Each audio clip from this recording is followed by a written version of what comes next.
Hello everyone and welcome back to Crypto Atlas. In today's video, we're going to try and keep this pretty brief. It is Sunday and things tend to be a little bit more quiet. We're not seeing too big of a huge movement or too big of news, but there are a couple of things that I do want to go over with you guys today and just kind of get you prepared for what could actually be happening tomorrow. So in today's video, we're going to be talking about Bitcoin, Orchid, Numeraire, CVC, and we could also take a look at what's going on with Ethereum. We got some articles and some interesting information, but this is going to be flying at you pretty quickly, guys. So again, a little bit of a shorter video. If you're new to the channel, don't forget to subscribe, especially if anyone is watching and you haven't yet, turn that little bell notification on so that way then you actually know when we have a new video that goes up. It's really important because otherwise YouTube's not going to tell you.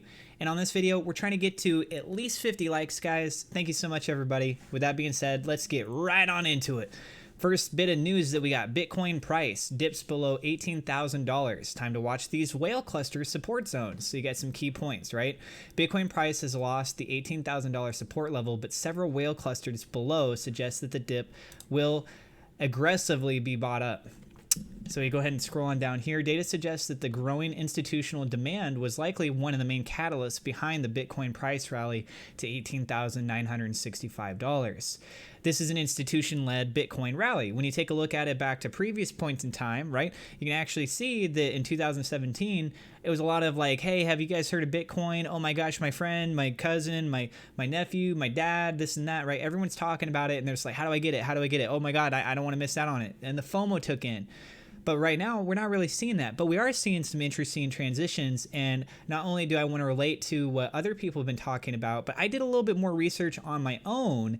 And I think it's pretty interesting. Another set of key phrases, which you guys can probably see on the tabs up there. But we're going to take a look at it, and I'm going to actually break it down a little bit more.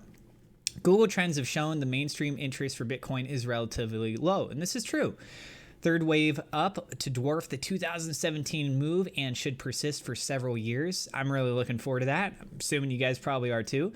Bitcoin is now an institutional asset, period. The good thing is most institutions aren't in yet. It's why 2021 will be as good or better than 2020. So there's a couple key zones that need to be watched out for this. Three dominant ones, which are $16,411, $16,278, and $15,691. Those are big whale cluster positions. We can actually kind of zoom in here as you guys can see these large section zones that's being identified here on the hourly map of unspent Bitcoins. In the near term, following Bitcoin's recent minor correction from $18,865 to below $18,000, which is a very, very brief point in time, by the way, whale clusters are expected to act as important support levels. Remember, the support is on the bottom, the resistance is the top. So, I mean, some people don't know these things, and I think it's important that we explain some of the basics sometimes for potentially people who are just getting in and learning. So the $17,300 level and $16,411 price per level is going to remain as the major support level. So that's the first little bit in relationship to what's going on with the whales.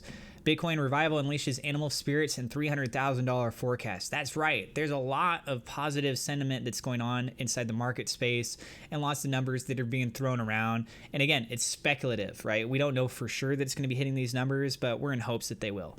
Outside of the eternal to the moon pronouncements from Twitter pundits, forecasts vary from $25,000 to more than $300,000 by the end of next year. You suddenly have this nearly perfect backdrop that is not only lending validity to the asset class, but is also really demonstrating its staying power, said Michael Sonnenschein, I'm not sure how to say his name, managing director at Grayscale Investments, which operates the largest exchange-traded crypto trust. It's once again showing investors, no matter how many times it gets challenged, that it has a way of emerging almost stronger or demonstrating its ability to be really, really resistant. History doesn't repeat, but it rhymes. And I think that's actually a very wise quote. I never really thought of it that way before. It's like when they say practice makes perfect. When I was a kid, I was actually taught, no, practice doesn't make perfect. Perfect practice makes perfect, because bad habits repeated over and over again just reinforces those ideas of bad habits. You got to make sure that you do it properly, and then you do it over and over again the proper way, and then you're doing it right. So history doesn't repeat, but it rhymes, said Greider, the firm's head of digital asset strategy. The audience is bigger, the market is bigger, it's a little more institutionalized. You have different fields of capital coming in. The most bullish mainstream projections are those that see Bitcoin reaching $100,000 or higher. Tom Fitzpatrick, a strategist at Citigroup Inc., made a splash this month when he said the crypto could potentially reach as high as $318,000. Can you imagine if 1 year from now Bitcoin was $318,000, over $300,000 more than what it is right now? Well, I'm not over. Technically, it would be just slightly under because it's 18,119. So yeah, very interesting though. Okay, so here is one of the key things that I wanted to talk to you guys about, and then we're going to take a look at these charts. So what's been talked about is actually the term Bitcoin and the volume. If you take a look over the last 5 years, where we're currently at right now on the far right here to the previous point in time way off in the 2017 era, right, it is very small. We haven't seen that big upsurge where everyone's talking about it. Everybody's searching Bitcoin, Bitcoin, Bitcoin, Bitcoin. And when you look at it over across the whole world, where's the United States? You would think that as big of a powerhouse as many people live in the United States, that it would probably be on the top 5 at least, right? But it's not. You got places like Nigeria, South Africa, Ghana. Australia is showing more of an uptick. I know somebody out of Australia, and he said that he's been interested in trying to get into some Bitcoin, but for what he said, it's been kind of hard for him to be able to get in. It's like, I guess it's not as easy over there. But if anyone's from Australia or you know more details on that, then let us know in the comments down below. If you go take a look over here, you got Netherlands, Slovenia, St. Helena, Singapore, Australia again somehow. You got Canada, Germany, Ireland, United Arab Emirates. And then at number 15 is finally the United States. So some of these places, they're having a lot of economic turmoil that's taking place, and people are looking to alternatives from their standard fiat that's associated with their country. And something like Bitcoin seems to be a good safe haven asset, right? So not only as a store of value, but to just kind of pull away from the whole inflation as a hedge against inflation, right? So very interesting seeing something like this for Bitcoin and its current rise. Now, if you take a look over here, we look at it, say, in the past 12 months, you could say that just within the last 12 months, we are now with Bitcoin at a point that is matching. Actually, sorry, it's just slightly higher right now than we saw previously back around the May period when people were trying to figure out like, hey, what's going on next, that kind of news. So we're seeing an uptick, right? This can go further up. It could pull back a little bit, but right now it is on the rise, which is very, very key, very interesting to be keeping an eye on. Now, the next element, this is what I looked up, is buy Bitcoin, right? You look over the last 5 years, see how many people were actually in the 2017 period looking to buy Bitcoin. We're also seeing an uptick with the phrase buy Bitcoin right now too. So it's not just about people trying to learn more about it. And what else is also really important about this is that sure, some people might be trying to learn more, some people might be like iffy, but these articles are talking about how many of these institutions are the ones that are the big players that are pushing this rally up, right? But if the institution already knows how to buy Bitcoin and they're doing their thing and they're buying large amounts of it, then why would the trend search show that we're having an uptick on buy Bitcoin? These trend searches should be more about the idea of a common person looking into this. And as you guys can see right here, for the yearly, we are also at a new all-time high for this year on people just searching buy Bitcoin. They're looking for what locations to be able to get this from. And again, you see very similarly the interest by regions. You got Nigeria, which is overwhelmingly high in comparison to the other locations. But now you got places like Cameroon that's showing up, right? When you just search for Bitcoin, number 1 is Nigeria for just the word Bitcoin. Buy Bitcoin is Nigeria. Number 2 is South Africa for Bitcoin, but number 2 for buy Bitcoin is Cameroon. So Cameroon is showing a lot more interest for some reason than what's been going on with South Africa in comparison, right? And then you got Ghana, number 3 for buy Bitcoin. For Bitcoin, you got Ghana as well. Number 4, St. Helena. You got Austria instead for Bitcoin. You guys can just see these little bits of comparison. So let's go ahead and focus on the buy Bitcoin again. And then you got Cyprus, South Africa, finally pulling in again. So instead of number 2, it's now pushed down to number 7 for buy Bitcoin. Kenya, Lebanon, Canada, Ireland, United Arab Emirates, and then the United States at number 13. So on the number 15 spot over for Bitcoin in its search, we saw, where did it go? Where did the United States go? We just had it. I thought it was at number 15. Did it change all of a sudden here? Yeah, Emirates. There we go. Number 23. I think it just moved. Interesting. Okay, so number 23 for just the term Bitcoin, just trying to learn more about it, right? But if you're looking to buy Bitcoin, then the United States is at number 13. So it's up considerably higher, which is also really good because people are looking to buy it in the economy with the United States. Although it's not great by comparison to a lot of other places in the world, it's still a leading powerhouse as far as commerce goes, right? So if people are going to be reallocating their funds, whether it be from stocks or real estate or precious metals, personal business, savings accounts, all of the different kinds of aspects that you can have, right? The derivatives market especially is massive. And if people allocate things off of that, it's got so much potential. And people, again, if you doubt that Bitcoin can hit $500,000 someday, I'm not saying tomorrow, I'm not saying next year, but if you doubt that it can hit $500,000 in the future, you really got to do some extra research on this, guys. We're very early. I know a lot of people think you missed the boat because Bitcoin started out less than a penny. So yeah, big, huge props to those people that got in at such an early stage. A lot of them are already cashed out. A lot of them are done with the 20,000 one, or they came in and they bought in again at a higher price point. Now they own considerably less, right? So if you're trying to buy more, the higher the price goes up, obviously the harder it's going to be. Even if you cash out at earlier point, the price is going up. So very interesting how this is kind of being played out with all of this.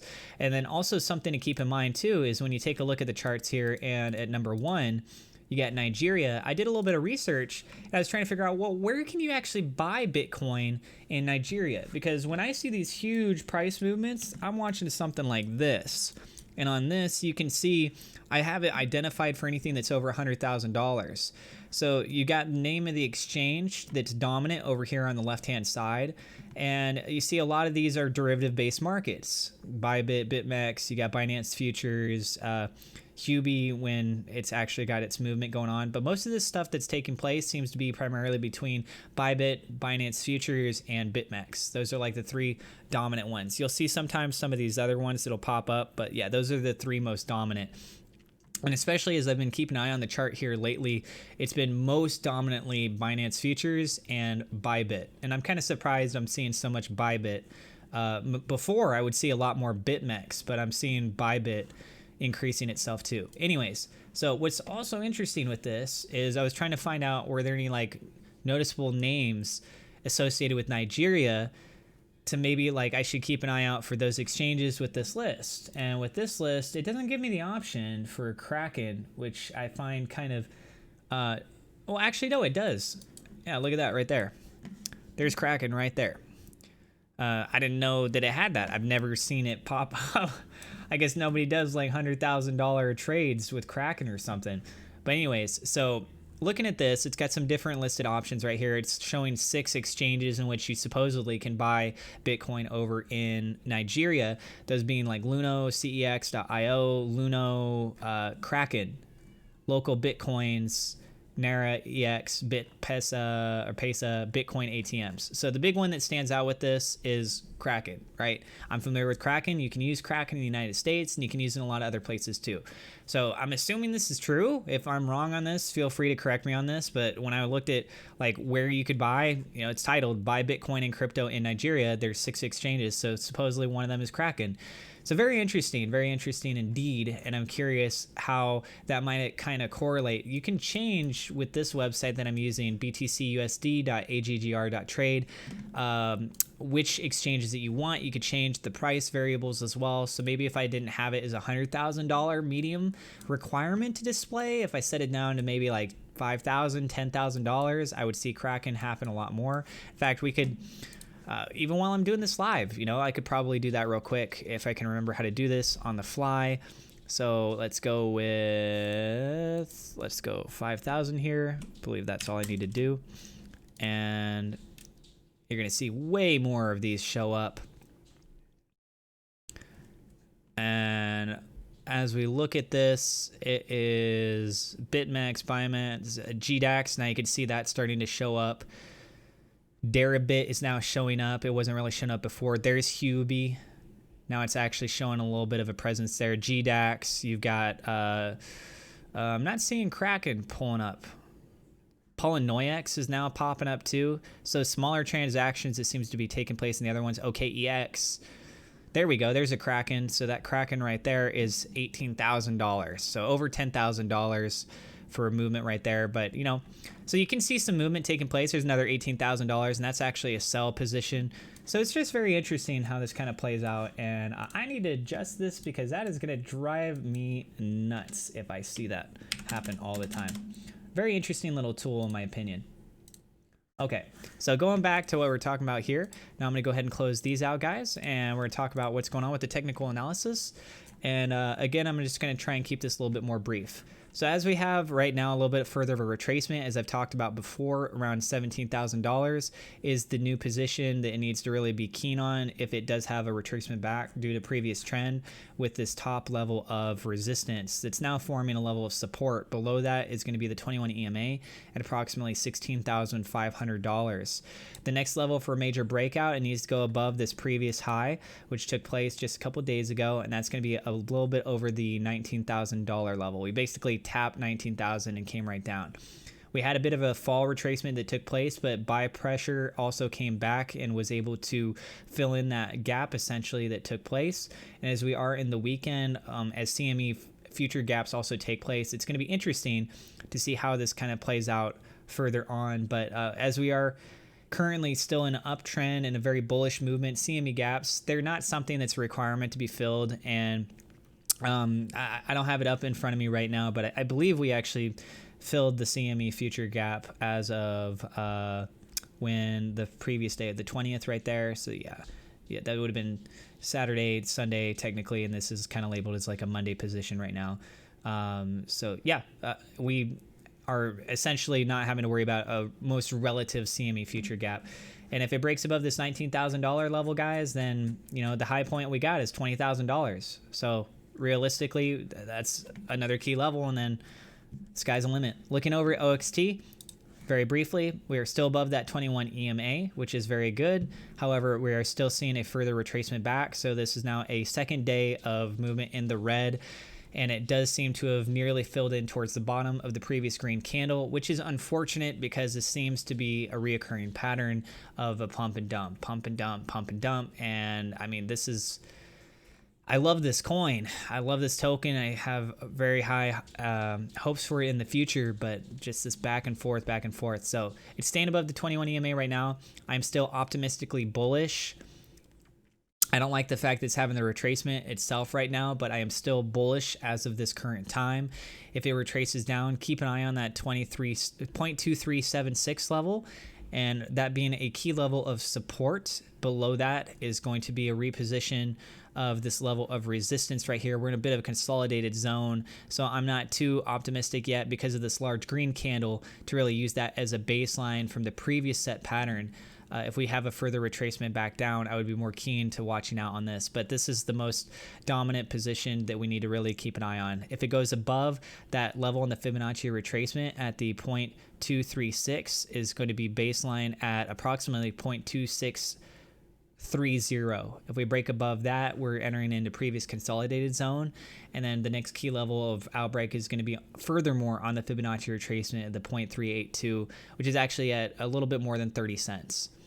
So I would love to see it further continue up. We're seeing another push in the green for Bitcoin as of the moment here. If we come back over just briefly, you take a look at it on the 15-minute chart. So we do have a little bit of an uptick that's trying to take place here in comparison. Overall, a lot of sideways action, a lot of people kind of waiting to see what's going to happen for tomorrow, and very interesting stuff that's going to be taking place tomorrow. Tesla, if you guys haven't heard, is also in the news because of it being now moving into the S&P 500. So some people might be looking to sell off a lot of their crypto to move into Tesla stock and further pump that because that is very bullish news. And Tesla seems to be showing itself a strong foothold as a stock, and people that are diversifying their portfolio might be wanting to capitalize on something like that, even though a lot of other people also argue the fact they feel that Tesla is overvalued. But then again, a lot of people also argue that Bitcoin is overvalued. So then looking at some of these other cryptocurrencies, you got like Numeraire. Be very careful, guys. Massive pump position, massive retracement back down, and on the new daily, we are in the red currently. It did have a little bit of an uptick. It wasn't just a straight cascading effect, still down. So the fact that there is some buying pressure that's going up against this is still good. It isn't currently in the RSI position of being overbought, but right now with how the market is, I'm not too worried about RSI. This level of volume is highly unusual from the previous day, which was already setting a new standard of being a high volume candlestick down here. This was more than double the actual size of volume that took place the previous day. So quite exponentially higher. The last time that we had a huge volume candle like this was back on September 20th, and that was followed up with a series of progressive movements downwards until eventually another huge green candle that took place October 12th. So we're not seeing really consecutive days of large candles except for the last 2 days that were technically back to back. Just be careful that this is not a pump and dump situation. The fact that it's above the 21 EMA is still good, but another key level of breaking through, I'm not going to factor in the previous day because that was such a major push. I'm going to look more back here to October 12th. So more imminently, I would be looking to see if it can actually maintain and break above the 36.14 level. For CVC, it is above the 21 EMA. It actually looks like it bounced off of for the daily. Off of the 21 EMA and is currently in a green position right here at just a little bit over 9 cents. It has to stay above that 21 EMA. It has been maintaining ever since back on November 5th above the 21 EMA. So it's in a good position itself right now, but this further retracement down, the arc that's going on with the actual 21 EMA, just be cautious of that as well. Another key level that I would be looking at for breaking above this would actually be more ideally right around here, just a little over 10 cents, almost 11 cents, just under 11 cents. You got some daily open position right here, close it took place, and then you also have a bounce off of that took place on November 17th, and a near level also that took place on November 12th. So that seems to be a very strong indicator of a level of resistance currently. And then a further retracement back down. There's a large consolidated space. In worst case scenario, a retracement back down to around just above, just a little more than 2.5 cents. But the likelihood of something like that, or around the 3 cent level at this point in time, it seems very unlikely, as we've seen some stability taking place in a form of consolidation here in the sideways movement. And then lastly, let's just take a look at Ethereum. And here I am, I'm like, oh, I'm going to try and make it shorter. And it just ended up being the same amount of length in video today. Ignore what I said earlier, but you know what I shouldn't ignore I said earlier? Don't forget to subscribe and hit the like button, guys, and hit that bell notification. Looking over at Ethereum here on the daily, you can see we're still above the 21 EMA. We are on the 4th day of green candles, a little bit of a pullback action, but it's actually overall in the daily high position right there too. Previous day, we hit a peak that seems to be about approximately $582. And looking back further on the daily position, it is trying to push its way back to all-time highs. Another key level of major resistance is going to be above $825. If it can break above that, then it's looking way more optimistic on that run to the previous all-time highs of approximately $1,420-ish, right? Further retracement back down to the 21 EMA, a key level of resistance, or sorry, key level of support is going to be at $478. So that is what is currently going on. Looking at it on the 4-hourly chart here, you can see that we have a little bit of a retracement back down. There was a nice big bullish optimistic move that took place on just a couple hours ago. I forgot, I just swapped over for a second there from the daily to the 4-hourly. And then looking at it even more, short-term and 15-minute time frame intervals, we could see a little bit of consolidated space going on. Things tend to get a little bit more quiet going into this kind of time here, and tomorrow morning is going to be very interesting. Don't forget, guys, the Ethereum 2.0 is right around the corner, and December 1st is the expected date. However, it's been talked about. It could potentially come here even sooner now. So we're talking less than 2 weeks to go for something like this. That's going to go ahead and do it for this video, guys. If you're new to the channel, again, don't forget to subscribe to the channel, and we are trying to get to at least 50 likes on this video. Don't forget to hit that thumbs up like button, and the bell notification, great way to know when we have new videos, and drop your comments, any thoughts, opinions, opinions that you guys have on anything that's been said today down below. Love you guys. Thank you so much, and I will see you in the next episode.